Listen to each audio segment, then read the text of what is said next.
آج ہم پارٹ 2 سنیں گے جیا دھڑک دھڑک جائے کا۔ سلویٰ کی ساس جو کہ بہت خوش تھیں کیونکہ سب کچھ ان کی خواہشات کے مطابق ہو رہا تھا۔ اب راجہ عابد جس سے سکندر صاحب نے قرض لیا تھا جو کہ 20 لاکھ تھا، وہ اپنے قرض کی رقم کا تقاضا کر رہا تھا۔ سکندر صاحب نے اتنی بڑی رقم اپنے گھر کو گروی رکھ کر لی تھی۔ ضمانت کے طور پر ان کے پاس گھر کے علاوہ اور کوئی جائیداد نہیں تھی۔ راجہ عابد یوں تو پراپرٹی ڈیلر تھا لیکن وہ بنا سود کے قرضے دینے میں بھی مشہور تھا۔ یہی وجہ تھی کہ وہ اپنے دوست کے کہنے پر سکندر صاحب نے راجہ عابد سے قرض لے لیا تھا۔ راجہ عابد ایک ذہین اور شاطر کاروباری شخص تھا۔ اسے یہ سب پتا تھا کہ سود کے بجائے رقم کو کس طرح 2 گنا کر کے واپس لینا ہے، اسے خوب اچھے سے آتا تھا۔ سکندر عباس کو بھی اب وہ فوری طور پر رقم واپس کرنے کے لیے پریشان کر رہا تھا۔ حالانکہ یہ رقم انہوں نے 1 سال میں لوٹانے کا معاہدہ کیا تھا، مگر راجہ عابد بہانے کر رہا تھا کہ اسے اس رقم کی اشد ضرورت ہے، لہٰذا فوری طور پر اس کی رقم اس کو واپس کی جائے، اور اگر رقم فوری طور پر واپس نہ کی گئی تو اسے دگنی رقم ادا کرنی پڑے گی۔ تب سکندر صاحب کو سمجھ آئی کہ 2 گنی رقم کا دباؤ ڈال کر راجہ عابد سود کمانے کی کوشش کر رہا ہے، اور اب سکندر صاحب اس بات پر پچھتا رہے تھے کہ آخر ایسے آدمی سے انہوں نے سود لیا ہی کیوں۔ دیکھیں ماسٹر جی، میں ایک شریف آدمی ہوں، اس لیے گھر خالی کرنے کا نہیں کہہ رہا، لیکن اگر آپ نے میری رقم کا بندوبست نہ کیا تو مجھے مجبوراً آپ کے گھر پر قبضہ کرنا پڑے گا۔ راجہ عابد نے سکندر صاحب کو اپنے دفتر بلا کر صاف صاف کہا تھا۔ سکندر صاحب نے راجہ کو کہا، ہمارا معاہدہ تو ہوا تھا کہ رقم 1 سال میں ادا کی جائے گی، اور آپ اب 6-7 مہینے میں ہی رقم واپسی کا تقاضا کر رہے ہیں، میں اتنی جلدی بندوبست نہیں کر سکتا۔ سکندر صاحب نے راجہ کو سنجیدگی سے جواب دیا، تو گھر کا قبضہ آپ پھر مجھے دے دیں۔ راجہ عابد اطمینان سے بولا، سکندر صاحب، میں اپنا گھر ایسے کیسے دے دوں؟ یہ سب تو معاہدے کے خلاف ہے، اور اس گھر کی قیمت اس قرضے سے کہیں زیادہ ہے۔ آپ یہ زیادتی نہیں کر سکتے میرے ساتھ، سکندر صاحب نے اسے صاف لفظوں میں کہا، جس پر راجہ عابد نے جواب دیا، ہم سب کچھ کر سکتے ہیں ماسٹر جی، آپ استاد ہیں اس لیے آپ کا لحاظ کر رہے ہیں، کوئی اور ہوتا تو کب کا پتہ صاف کر دیتے اس کا۔ راجہ عابد نے بدمعاشوں والے انداز میں جواب دیا، سکندر صاحب، اگر مجھے معلوم ہوتا کہ آپ بنا سود کے قرضوں پر مجبور اور معصوم لوگوں کو لوٹتے ہیں، بے گھر اور بے آسرا کرتے ہیں، تو میں کبھی بھی آپ سے رقم ادھار نہ لیتا۔ ماسٹر صاحب کی باتیں سن کر راجہ عابد بے شرمی سے ہنسنے لگا۔ چلو اب تو پتہ چل گیا نا، اب تو میری رقم کا بندوبست کرو۔ 6 مہینے میں تم 6 لاکھ بھی ادا نہیں کر سکے تو اگلے 6 مہینے میں 15 لاکھ کہاں سے ادا کرو گے؟ 5 لاکھ ادا کیے ہیں ابھی تو۔ ماسٹر صاحب، کیا تمہیں لگتا ہے کہ تم اتنی بڑی رقم کا انتظام اتنی جلدی کر سکو گے؟ اسکول ماسٹری میں لاکھوں کی کمائی تو ہوتی نہیں ہے، دے بھی دو گے تو بھی 10 لاکھ بچ جائیں گے، وہ سارے پیسے کہاں سے دو گے؟ اپنا گھر مجھے دے دو اور خود کوئی مکان کرائے پر لے کر رہ لو، بلکہ اس کا انتظام بھی میں ہی کر دیتا ہوں، یہی تو میرا روز کا کام ہے، مکان خریدنا، بیچنا، لوگوں کو چھت مہیا کرنا۔ راجہ عابد نے مسکراتے ہوئے چالاکی بھرے انداز میں کہا۔ اس ٹائم پر ماسٹر صاحب کا دل ڈوبنے لگا، کیونکہ ان کی عمر بھر کی کمائی ایک وہی گھر تو تھا جسے یہ مکار شخص ہتھیانے کے چکر میں تھا۔ ماسٹر صاحب نے راجہ کو کہا، مجھے تم بلیک میل نہیں کر سکتے، 6 مہینے بعد اگر میں رقم ادا نہیں کر سکوں گا تو بے شک تم میرا مکان رکھ لینا، مگر ابھی نہیں، تم معاہدے کی خلاف ورزی کرو گے تو میں عدالت میں جاؤں گا۔ ماسٹر صاحب نے قدرے سخت لہجے میں کہا تو وہ ہنسنے لگا، او ماسٹر جی، میں آرام سے خوشگوار ماحول میں مسئلہ حل کرنے کی بات کر رہا ہوں اور آپ مجھے عدالت میں جانے کی دھمکی لگا رہے ہیں۔ ماسٹر جی، وکیلوں کی فیسیں کہاں سے دیں گے؟ اور آپ تو بیٹیوں والے ہیں، آپ کا تو کوئی بیٹا بھی نہیں ہے، آپ ذرا ٹھنڈے دماغ سے سوچیں، بیٹیوں والے باپ کو ان جھنجھٹوں میں نہیں پڑنا چاہیے، کورٹ کچہریوں کے چکر لگانا آپ کو زیب نہیں دے گا، اس لیے میں کہہ رہا ہوں بہتری یہی ہے کہ عقل مندی کا مظاہرہ کریں، اپنی جان بھی بچائیں اور اپنی آن بھی۔ مکان کا کیا ہے، مکان تو کہیں بھی مل جائے گا۔ آن بان ایک بار چلی گئی تو دوبارہ واپس نہیں ملے گی۔ سمجھے میری بات کو، ٹھنڈے دماغ سے سوچیں۔ چلیں ایسا کرتے ہیں، آپ کی تسلی کے لیے 1 مہینہ اور دیتا ہوں۔ آپ کی حالت اور آپ کے حالات پر رحم آ رہا ہے، بیٹیوں کا باپ ہے، اس لیے آپ کے لیے تو تھوڑی رعایت بنتی ہی ہے۔ ٹھیک ہے، اب خوش ہیں نا؟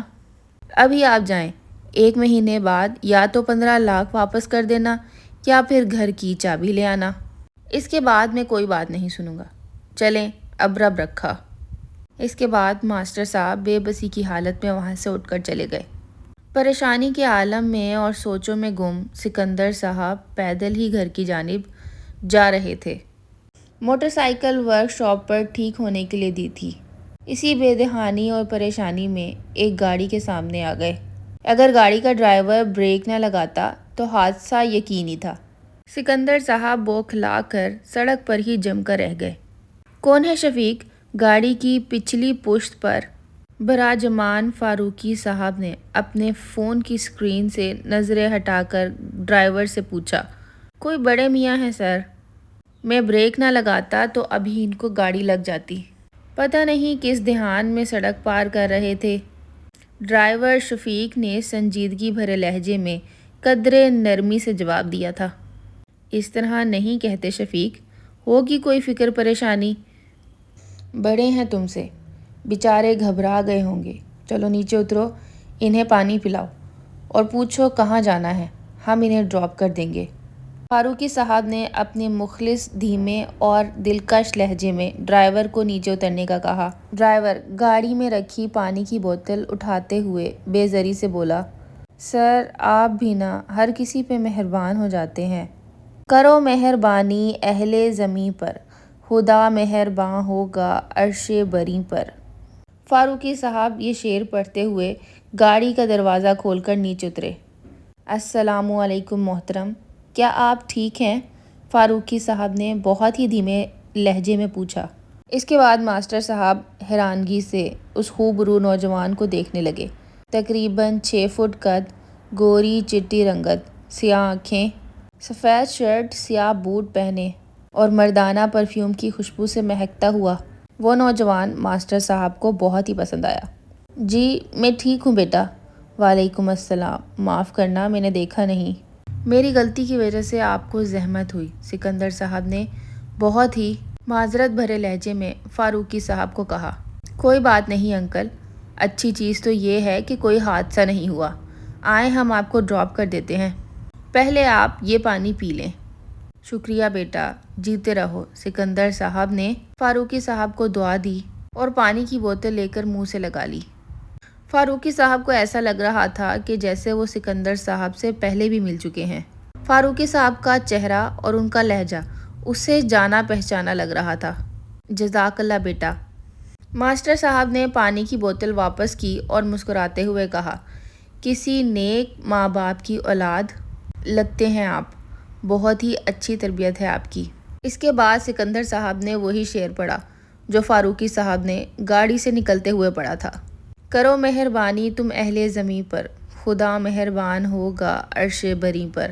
ماسٹر صاحب کی زبان سے یہ الفاظ ادا ہوئے تو فاروقی کو یاد آیا کہ فاروقی نے انہیں کہاں دیکھا ہے اور وہ ان سے کہاں مل چکا ہے پہلے۔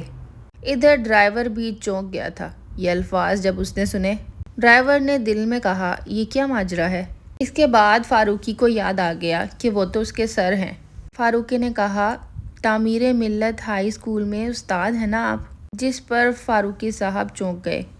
جی ہاں، مگر آپ نے کیسے پہچانا؟ پھر فاروقی بولا، آپ کے اس شعر سے ویسے اندازہ تو مجھے پہلے ہی ہو گیا تھا کہ آپ کو میں نے کہیں دیکھا ہے، اور اس کے بعد جب آپ نے یہ شعر پڑھا تو پھر مجھے کنفرم ہو گیا۔ فاروقی نے کہا، میں آپ کا شاگرد ہوں۔ یہ بات سن کر سکندر صاحب کو بہت خوشی ہوئی اور وہ مسکراتے ہوئے کہتے، ہاں مجھے یاد آیا، تم کلاس میں بہت سوال پوچھتے تھے۔ ارے ماشاءاللہ، آپ نے تو ٹاپ کیا تھا نا ہمارے اسکول میں، بلکہ پورے بورڈ میں دوسری پوزیشن حاصل کی تھی۔ سکندر صاحب کو سب یاد آ گیا تھا اور وہ بہت خوش ہوئے۔ جی سر، آپ کی محنت، شفقت اور عنایت سے ہی مجھے آج سب یہ کامیابی نصیب ہوئی ہے۔ آج میں آپ کی دعاؤں سے ہی ڈپٹی کمشنر ہوں۔ ماشاءاللہ، بہت خوشی ہوئی بیٹا آپ سے مل کر۔ بہت مبارک ہو، آپ کو اور کامیابی ملے۔ سکندر صاحب نے اپنے اسٹوڈنٹ کو گلے سے لگایا اور اس کی پیٹھ تھپ تھپاتے ہوئے دل سے مبارکباد دی۔ تھینک یو سر، آئیے پلیز میں آپ کو آپ کے گھر تک چھوڑ دیتا ہوں۔